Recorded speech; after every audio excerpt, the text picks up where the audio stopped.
Un tableau sur tout l'impôt qu'un entrepreneur risque de payer. Avec l'équipe Tommy Colombo, il y a certaines stratégies qu'on peut faire pour optimiser, mais je voulais mettre un portrait global sur tous les différents taux d'imposition approximatifs que les gens devraient payer en tant qu'entrepreneur.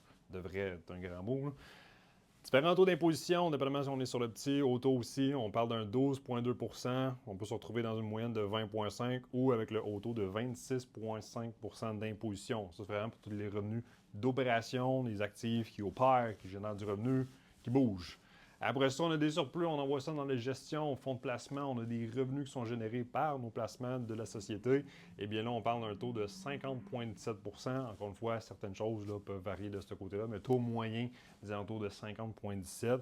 Puis après ça, exemple, si on se verserait ce taux-là vers notre aspect personnel, bien, si on se verse un 100 000 de salaire, c'est sûr que si ça va en hausse, bien, notre taux d'imposition de 36 risque d'être encore plus haut. Mais c'est pour se donner un exemple qu'on paye notre impôt dans notre Inc., on se verse un salaire, ça devient une certaine dépense d'entreprise, mais on va repayer notre impôt personnel aussi.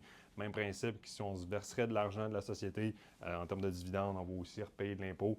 Mais si jamais vous voulez explorer certains concepts, des stratégies pour minimiser ce fardeau-là aussi, eh bien avec l'équipe Tommy Colombo, ça va me faire plaisir de regarder ça avec vous. Sur ça, n'oubliez pas de vous abonner et sinon, on se dit dans une prochaine vidéo.